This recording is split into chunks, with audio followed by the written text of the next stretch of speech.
अगर आप एक स्मार्टफोन लेने की सोच रहे हो तो रुक जाओ, क्योंकि मई के मंथ में 7 काफी क्रेजी स्मार्टफोन्स लॉन्च होने वाले हैं, जिसमें से एक की मैं भी वेट कर रहा हूं। तो चलो शुरुआत करते हैं सबसे पहले स्मार्टफोन से। सबसे पहला स्मार्टफोन उन लोगों के लिए होने वाला है जिनको एक तगड़े लेवल की गेमिंग चाहिए, और ये स्मार्टफोन इतना ज्यादा पावरफुल होने वाला है कि ये बड़े बड़े फ्लैगशिप स्मार्टफोन्स को भी टक्कर देगा। तो ये है iQOO Neo 10। लास्ट ईयर हमें iQOO Neo 9 Pro ही देखने को मिला था, लेकिन इस साल iQOO के प्लान्स थोड़े से डिफरेंट है। लेकिन अगर स्पेक्स की बात करें देन 50+8 मेगापिक्सल का कैमरा सेटअप, 6100 mAh की मैसिव बैटरी और 120 वोल्ट की फास्ट चार्जिंग रहने वाली है। लेकिन सबसे ज्यादा इंटरेस्टिंग पार्ट रहेगा इसका प्रोसेसर, क्योंकि इसमें हमें स्नैपड्रैगन 8 Gen 3 प्रोसेसर देने को मिलेगा। लेकिन मैं इसको लेकर ना थोड़ा सा डाउटफुल भी हूं कि अगर इसमें iQOO स्नैपड्रैगन 8 Gen 3 प्रोवाइड करेगा देन वो iQOO Neo 10 Pro में क्या प्रोवाइड करेंगे। वेल, इसकी डिटेल्स जैसे ही मेरे पास में आएंगी मैं इसको एक शॉर्ट वीडियो में कवर कर दूंगा, तो सब्सक्राइब जरूर कर लेना। हालांकि यहाँ पर मैं एक चीज बता देता हूँ कि iQOO Neo 10 अकेला यहाँ पर अपनी कैटेगरी में सबसे ज्यादा पावरफुल स्मार्टफोन नहीं होने वाला है, क्योंकि नेक्स्ट मंथ हमें एक और काफी ज्यादा पावरफुल स्मार्टफोन देखने को मिलने वाला है इसी सेम कैटेगरी के अंदर। हालांकि वो कौन सा रहने वाला है ये आपको आगे पता चल जाएगा। लेकिन एक चीज यहाँ पर आपने नोटिस करी होगी कि मोटोरोला ने ना स्टार्टिंग के इस साल में कोई इतने खास मेजर स्मार्टफोन्स लॉन्च नहीं करे थे,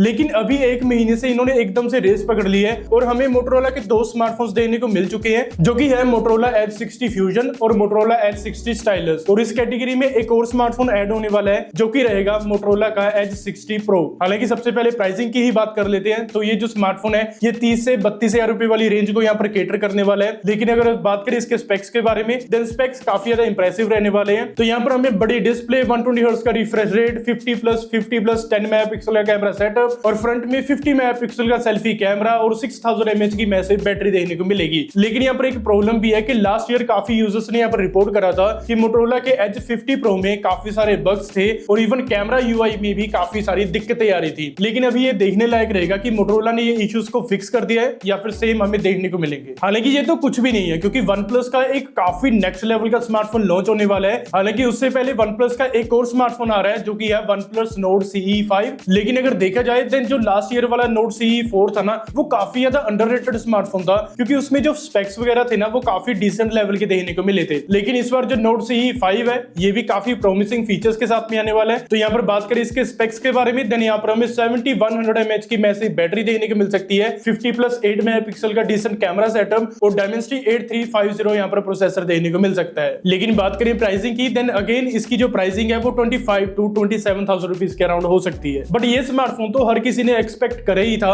लेकिन मेरे पास में कुछ लीक्स आई हैं OnePlus के एक अपकमिंग स्मार्टफोन के बारे में जो कि काफी ज्यादा तगड़े लेवल का स्मार्टफोन होने वाला है, और लाइकली है कि ये जो स्मार्टफोन है ये हमें मई या फिर जून में देखने को मिल सकता है। और मैं बात कर रहा हूँ OnePlus 13S के बारे में। लेकिन ये S मॉडल कहां से आया? वेल, कुछ रिपोर्ट्स के अकॉर्डिंग OnePlus 13T जो कि चाइना में लॉन्च हुआ है वो इंडिया के अंदर OnePlus 13S के नाम से इंडिया में लॉन्च हो सकता है, और इसके जो स्पेक्स है ना वो काफी ज्यादा प्रॉमिसिंग लग रहे हैं। और अगर OnePlus इसको सही प्राइस पर इंडिया में लॉन्च करती है ना then iQOO 13, Realme GT 7 Pro और इवन iPhone 16e को भी काफी तगड़ा कंपटीशन दे सकता है। लेकिन वेट, यहाँ पर 16e को कंपटीशन में आकर कंसीडर कौन कर रहा है? खैर, अगर बात करिए इसके स्पेक्स के बारे में देन यहाँ पर हमें 6.3 इंचेस की OLED डिस्प्ले जिसमें 120 हर्ट्ज का रिफ्रेश रेट, 50+50 मेगापिक्सल का डुअल रियर कैमरा सेटअप जिसमें अल्ट्रा वाइड नहीं होने वाला है बल्कि 2x टेलीफोटो लेंस रहेगा। एटलीस्ट इसको 3x तो करना चाहिए था। लेकिन इसके अलावा 6000 mAh से अबव की यहाँ पर हमें बैटरी देखने को मिलेगी। लेकिन अगर बात करिए ना इसकी प्राइसिंग के बारे में देन प्राइसिंग की डिटेल्स इतनी तो नहीं निकल कर आई है, लेकिन मेरा गैस है कि इसकी प्राइसिंग 50 से 55,000 रुपीज के अराउंड हो सकती है with offers. But next month launch होने वाला ये अकेला कॉम्पैक्ट फोन नहीं होने वाला है, क्योंकि Vivo के जिस स्मार्टफोन की आप काफी टाइम से वेट कर रहे हो इंडिया के अंदर वो हमें फाइनली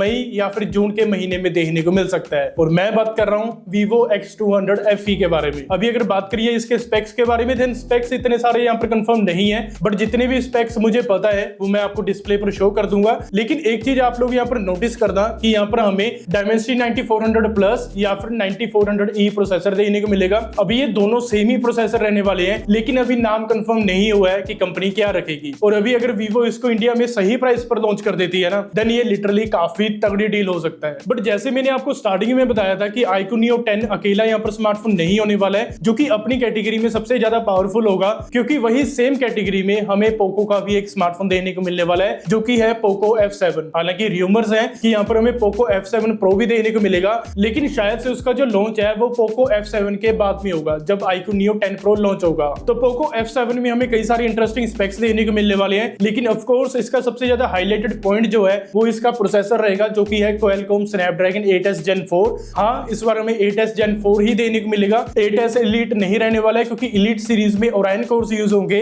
और बाकी की सीरीज में ARM कोर्स यूज होने वाले हैं। लेकिन अगर बात करें इसकी प्राइसिंग के बारे में, देन 30 से 35 हजार रुपए के अराउंड इसकी प्राइसिंग हो सकती है। बट अभी साइड में रखो ये सारे स्मार्टफोन्स, क्योंकि एक ऐसा स्मार्टफोन नेक्स्ट मंथ लॉन्च होने वाला है जिसकी मैं पर्सनली खुद भी वेट कर रहा हूं, और वो स्मार्टफोन रहने वाला है सैमसंग का। लेकिन सैमसंग के यहाँ पर 2 स्मार्टफोन लॉन्च होंगे, दूसरे वाले की थोड़ी देर बाद में बात करते हैं, लेकिन उससे पहले बात कर लेते हैं सैमसंग गैलेक्सी F56 के बारे में, जो कि इंडिया में लॉन्च हो सकता है। हालांकि जो F56 है ना, ये most of the features Galaxy M56 से ही बोरो करेगा, और इवन जो डिजाइन है वो भी हमें M56 जैसा ही देने को मिल सकता है, लेकिन प्राइसिंग उससे थोड़ी सी ऑफकोर्स यहाँ पर कम देने को मिल सकती है। लेकिन सेकंड स्मार्टफोन रहने वाला है सैमसंग गैलेक्सी S25 Edge, जो कि सैमसंग का सबसे स्लिमेस्ट S सीरीज का स्मार्टफोन रहने वाला है। हालांकि ये जो स्मार्टफोन है ये आगे जाके कंपीट करेगा आईफोन 17 एयर के साथ में, लेकिन अगर बात करिए इसके स्पेक्स के बारे में, देन आप स्पेक्स जो है इसके आप डिस्प्ले पर देख ही सकते हो। लेकिन इसकी सबसे ज्यादा इंटरेस्टिंग चीज रहने वाली है इसकी प्राइसिंग, क्योंकि सभी लोग यही जानना चाहते हैं कि सैमसंग इसको कहां पे पोजीशन करेगा। तो सैमसंग से मिस्टेकनली इसकी जो प्राइसिंग है वो लीक हो चुकी है। हालांकि कैनेडियन प्राइसिंग लीक हुई है, लेकिन इससे हमें एक एस्टिमेट मिल जाता है कि सैमसंग इसको कहां पर पोजीशन करने वाला है। तो लीक्स के अकॉर्डिंग सैमसंग इसको S25 प्लस और S25 अल्ट्रा के बीच में पोजीशन कर सकता है। मतलब कि इसकी जो प्राइसिंग है वो 95,000 से लेकर 1,20,000 रुपए के अंदर देने को मिल सकती है, जो कि मेरे हिसाब से थोड़ी सी हायर साइड पे रहने वाली है। लेकिन इसकी जो फाइनल प्राइसिंग है वो क्या रहेगी ये तो हमें लॉन्च के बाद ही पता चल पाएगा। हालांकि अगर यहाँ पर देखा जाए देन आप अपकमिंग स्मार्टफोन्स के बारे में तो देख लोगे या फिर जान लोगे या फिर बाय भी कर लोगे,